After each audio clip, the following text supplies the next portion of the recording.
Now it's that time of the month again where we get our good friend, the ambassador, Yoon into the studio to have a bit of a chat about all things international and diplomatic on the scene here, especially in Northeast Asia. It's always a pleasure to have him in the studio to offer his expertise. Ambassador Yoon, how are you doing, mate? Good. Thank you for having me again, Alex. I got my first jab of Moderna this Monday, but so far no particular side effects. So I'm trying to take it easy for a few days. Fantastic news. That is great stuff. I'm looking forward to hopefully in the next couple of weeks to get my second jab. And I'll catch right up to you there. But do take care of yourself, obviously. Maybe to have an easy weekend, just to recover from that. But it's been a big week in international news. It's been a big month. What are we going to talk about today? Today, let's talk about important events taking place in our own neighborhood, like the Centennial of the founding of the Chinese Communist Party, the opening of the Tokyo Olympic Games, and the latest round of consultation meeting among Korea, the United States, and Japan. Fantastic. It has been a while now since China celebrated the 100th anniversary of the Communist Party, the Chinese Communist Party, on the 1st of July. How did it weather all those 100 years? It's an interesting story, isn't it? Because one of the biggest communist parties is the Soviet Union collapsed a good 30 years ago, yeah? Right. In comparison, what they did is marvelous. The CCP, Chinese Communist Party, was founded in 1921 in Shanghai with the help of Moscow, the Soviets, and Comintern, Communist International. The CCP had to deal with the existing dominant group in China, Kuomintang, or Nationalist Party. The CCP somehow survived by fleeing deep into the inland on what they call Long March, or by forming a united front against the Japanese army. Through this process, Mao Zedong emerged as the charismatic leader of CCP. And after the defeat of Japan in 1945, the CCP won the civil war with the Kuomintang and completed the conquest of the mainland and founded the People's Republic of China, or PRC, in 1949. After that, while navigating through international crises over Korea and Taiwan, as well as the internal turmoils like the Great Leap Forward and the Cultural Revolution, China formed a new partnership with the United States against the Soviet bully at the time with the visit by President Nixon in 1972. After Deng Xiaoping, the pragmatist, took power in 1978, he opened up China to the world economy, and China experienced its genuine great leaps and bounds. For almost 40 straight years since then, China achieved an extraordinary level of economic growth and social development. It was largely due to the hard work of the Chinese people and the wise development strategy under the leadership of the CCP, with the blessing of the West, who welcomed China into the international community, particularly after the Cold War ended in 1991, as you said, with the collapse of the Soviet Union. And China, in the process, lifted about 800 million people out of absolute poverty, which contributed greatly to the international community's meeting the first target of the UN's 8 Millennium Development Goals. And China mastered most of manufacturing industries and turned itself into the factory of the world.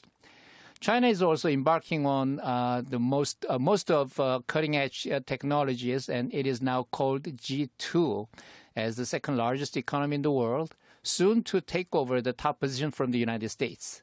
Now, many countries look up to the economic prowess of China and its contribution to the world. Yeah, I mean, it can't be underrated, can it? How important China has become economically to the world. It is it has a huge presence, especially across the third world. But even in the West, we've sort of been riding the coattails of Chinese growth for a good while now. And their investment into your own country. Right, yeah. I mean, Australia is a great example of that, isn't it? We had boom after boom, mining boom, education boom, tourism boom. It was all based off China's rise. Now, why was the response then from the West to this Centennial so very ambivalent? I mean, to say the least, yeah?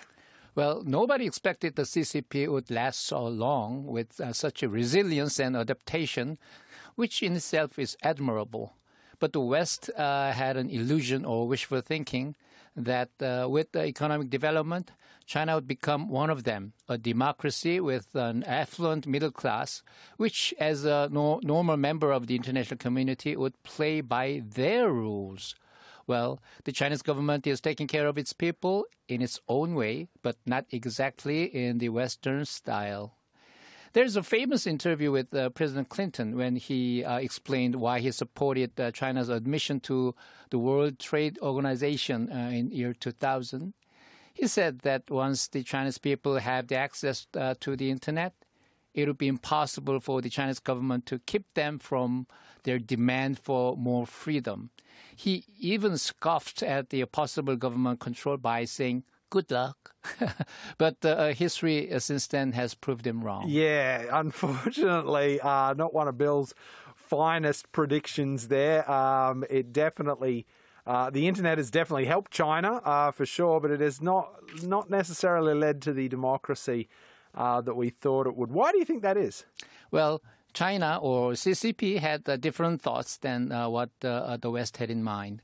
What China practiced was strategic mercantilism, striving for their export increase at the expense of its partners, which seems very smart on the surface, but now feels like a threat to the West, as it is being done, presumably breaking the existing rules and without reciprocity. At the same time, the Chinese government appears to apply all the latest technologies on surveillance and control of its people, which can also be emulated by other emerging countries who admire the success of China. So, out of frustration as well as perceived threat and out of sheer jealousy, the West is putting pressure on China from global supply chain to human rights issues. Yeah, it is an interesting dynamic that China has with the West, isn't it? It's so inexorably tied to America now, but they are still so ideologically different, and the competition or the movement of great powers is always a delicate act to balance, isn't it? Now, the Chinese leader did react to that kind of attitude from the West, yeah? Right. At the Centennial ceremony, General Secretary Xi Jinping delivered an hour-long speech in which he warned that any foreign force who attempted to bully China would find their heads broken and bashed bloody against the Great Wall of Steel forged by the blood and flesh of 1.4 billion Chinese people. Well, one can take it as some rhetoric for domestic solidarity, but it also shows their true feelings. I hope that the cooperative and friendly atmosphere among the leading nations will be restored, because Korea needs all the other partners for our own continued prosperity and peace on the Korean Peninsula. Yeah, it is a basic geopolitical reality, isn't it? That China is always going to be an extremely important part of Korean politics, Korean foreign policy, and it is one of those relationships you'd prefer to go more smoothly than perhaps it could. But Korea's other neighbour, Japan, moving over, opened their Olympic Games last Friday amid the fears of the spread of COVID-19 with its Delta variants, yeah? Yes, even with 1 year postponement from last year, the COVID situation hasn't abated much. And the Japanese government has been in a very difficult bind, but decided to go ahead with the Games. So why didn't they cancel the Games again?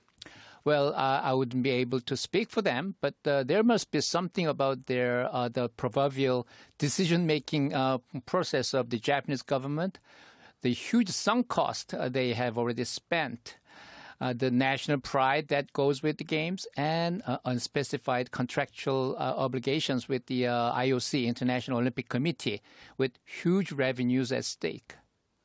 Yeah, it is an interesting one, isn't it? But a lot of it does come down to money, and the games are going on, and look, people are watching, so it's still a hit around the world, isn't it? But on the diplomatic front, the Korean president cancelled his visit. Yeah. Yes, most unfortunately.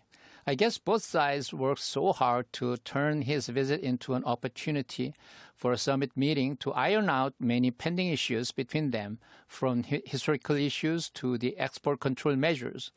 Given the tension between the two countries, his visit may not have been warranted without clear expectation of a successful summit. Right. So there were also, on top of this, some inappropriate comments that were made by a Japanese diplomat, yeah? So I heard. I don't have the details myself, but the reported language was totally unacceptable to anyone with common sense. He's known to speak good Korean, but I feel that people with good command of foreign languages tend to make such a gaffe, a big mistake, due to their zeal to show off. And he did this in front of Korean journalists? Right. Well, what he tried to express could have been replaced with simple too much expectation, which is the actual meaning of the alleged expression. So it was so unfortunate that this incident closed the last hope for the president's visit and the summit meeting. I hope there will be a better opportunity later on between our two closest neighbors.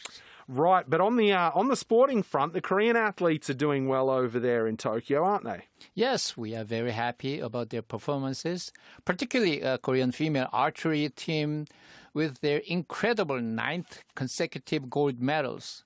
And the Korean soccer team atoned themselves for the disappointing opening game by winning the next match. So Korea is currently ranked at number 7 at the unofficial medal race. Yeah, that soccer game did cop a bit for that one. Unfortunately, the Romanian side of my family didn't pull through for me there. But yeah, look, a good win from there. I'll leave it at that. But there was a trip by the Deputy Secretary Wendy Sherman of the U.S. to this part of the world as well, yeah? Yes, she first came to Japan to have her bilateral meeting with Japan and a trilateral consultation meeting with Korea and Japan on July 21st. The first such meeting after the inauguration of the Biden administration. And she came to Korea the next day for meetings with President Moon, Foreign Minister Chung, and others to discuss our joint strategy on the Korean Peninsula. Then she moved on to China, the main event, because it was not clear until the last minute whether she will have this meeting in China. But she had meetings with her counterpart, Vice Minister Xie Feng, as well as Foreign Minister Wang Yi in Tianjin, not Beijing, on July 26th, as continuation of the debate between the two powers from the one held in Alaska in March. This time, on their home turf, the Chinese side blasted Sherman with their argument that the United States is demonizing China, demanding that the United States stop seeking to subvert China's model of governance, that the U.S. sanctions and tariffs be lifted, that the Chinese sovereignty and territorial integrity be respected. On the phrase rules-based order frequently used by the West, the Chinese side rebutted by asking why they should abide by the rules made by the Western powers without them joining in that decision. So things got worse and more confrontational for now. So we now all have to wonder how the first summit between Xi and Biden will unfold. Yeah, it will be an interesting one for sure, definitely. The rules-based order is not one that the Chinese are subscribing to at the moment because, as you mentioned, they had no say in it. But Sherman has some background with Korean issues, yeah? Yes, she once worked on the Korean file toward the end of Clinton presidency from 1999 to year 2000.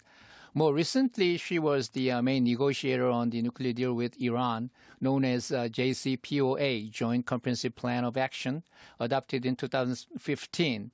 With such a background, she may play a proactive role in a new round of negotiation with North Korea, with the new Korea policy of the Biden administration. Nice. Now, do you remember working with her?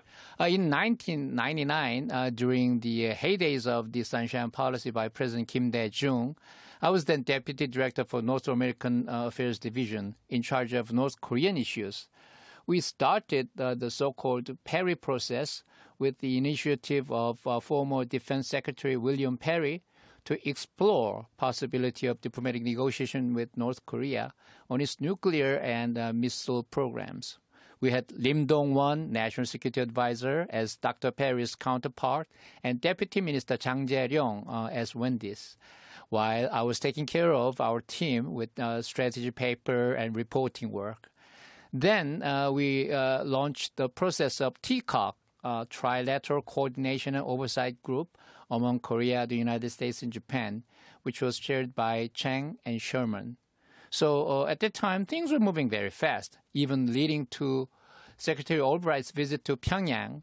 But the negotiation on missiles reached a stalemate, while President Clinton's last-minute attention was diverted to the Middle East issues. Right, and then obviously had no sort of contact with her after that, yeah?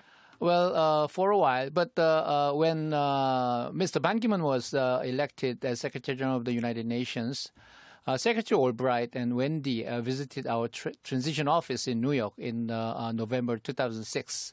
So she and I recollected our work together and talked about missed opportunities. So I really hope she will be able to bring new insight and wisdom to reinvigorate the peace process. By the way, I have a book recommendation to those who might be interested. Mr. Ban's memoir about his work at the United Nations from 2007 to 2016 was recently published under the title Resolved, Uniting Nations in a Divided World. He presents his relentless efforts to make a better future for all mankind amid very difficult environment with all the powerful leaders and villains who are seeking their own political fortunes and national interest. It is in English. It is a very good read, and you will learn a lot about the world and the person. The Korean translation version will come out in September, so I strongly recommend this book. There you go. Resolved, Uniting Nations in a Divided World there, the memoirs of Ban Ki-moon. Should be an interesting read indeed. And if you do want the entirety of this interview, folks, you can head over there to gfn.or.kr for the whole interview with me and the Ambassador. Ambassador, it's always a pleasure, mate. I hope to see you again in the future. Thank you, Alex. Take care.